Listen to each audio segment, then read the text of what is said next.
financial goals. Financial goals. Financial goals. Financial goals. But what are your financial goals?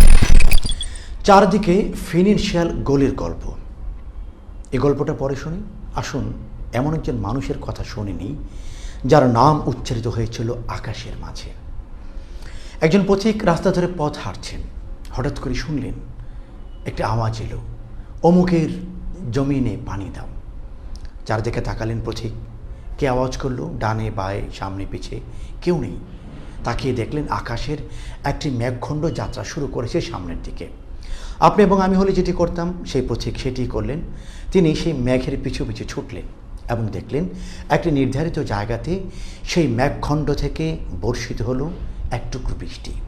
বৃষ্টির পানিতে সেই নালাটি পরিপূর্ণ হয়ে গেল এবং একটু দূরে একজন কৃষক দাঁড়িয়ে সেই নালার পানিটি যেন তার জমিতে প্রবেশ করে সেই রাস্তা করে দিচ্ছেন।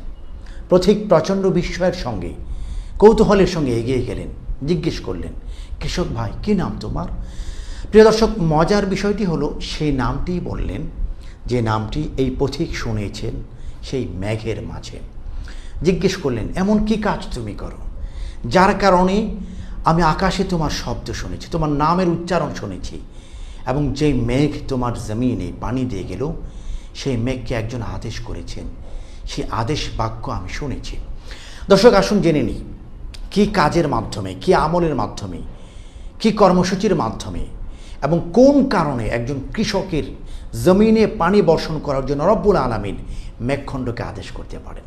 কৃষক বললেন, দেখুন, আমি তিনটি কাজ করি। প্রথম কাজটি হলো, আমার এই কৃষি জমিতে উৎপাদিত সকল পণ্যের বিক্রি করে আমার যে অর্থ অর্জিত হয় এটিকে আমি তিন ভাগ করি।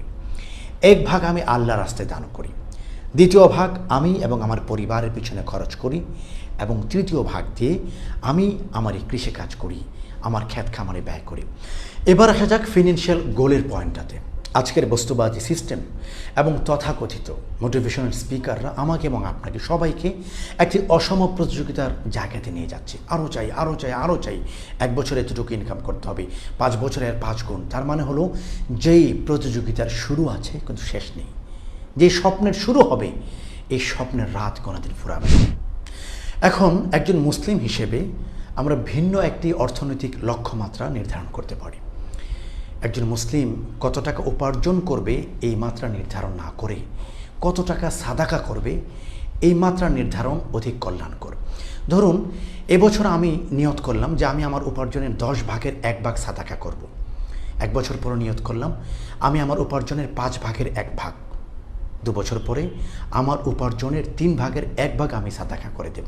এখানে একটি বিষয় খুবই গুরুত্বপূর্ণ, সেটা হলো এই যে উপার্জনের 10 ভাগের 1 ভাগ অথবা 5 ভাগের 1 ভাগ অথবা 3 ভাগের 1 ভাগ সাদাকা করতে চাচ্ছি, এটি কিন্তু যতটা না অর্থনৈতিক স্বাবলম্বিতার সঙ্গে সম্পৃক্ত, এর চেয়ে অনেক বেশি মানসিক প্রস্তুতির সঙ্গে এটি সম্পৃক্ত। ধরুন, একজন ভাই তিনি 3 লক্ষ টাকা উপার্জন করেন, সে সময় হয়তো চাইলে তিনি তার উপার্জনের 3 ভাগের 1 ভাগ দান করতে পারতেন না। কেন? তার মানসিক সেই প্রস্তুতি ছিল না। 1 বছর পর তার উপার্জন চলে এসেছে 1.5 লক্ষ টাকায়। খবর নিলে দেখা যাবে মানসিক প্রস্তুতি ভালো থাকার কারণে তিনি 1.5 লক্ষ টাকা থেকেও 50,000 টাকা সাদাকা করতে পারছেন। সহজ কথা, যখন আমি আমার উপার্জনের নির্ধারিত অংশ সাদাকা করতে পারবো, বুঝতে হবে আমি আমার অর্থনৈতিক যে লক্ষ্যমাত্রা নির্ধারণ করতে পেরেছি সেটা পূরণ হয়ে গেল। চাই সেক্ষেত্রে আয় কম হোক অথবা বেশি হোক। অবকাশ রয়েছে চিন্তার। ভাবুন, চিন্তা করুন। সবাই কেমন করে ভাবতে হবে এমন নয়, বরং যিনি ভাবছেন দেখতে হবে তার জীবনে বারাকাহ কতটা নেমে এসেছে আসমান থেকে। যেমনিভাবে সাদাকাকারী একজন মানুষের গল্প বলে গিয়েছিলেন, তার জীবনে বরকতের কথা বলে গিয়েছেন বিশ্বনবী হযরত মুহাম্মদ মুস্তাফা সাল্লাল্লাহু আলাইহি ওয়াসাল্লাম। বিদায় নেব, তার আগে একটি হাদিস শুনে যেতে চাই। নবীজি বলেছেন, কৃপণ ব্যক্তি কিন্তু জান্নাতে প্রবেশ করতে পারবে না। আল্লাহ হাফেজ।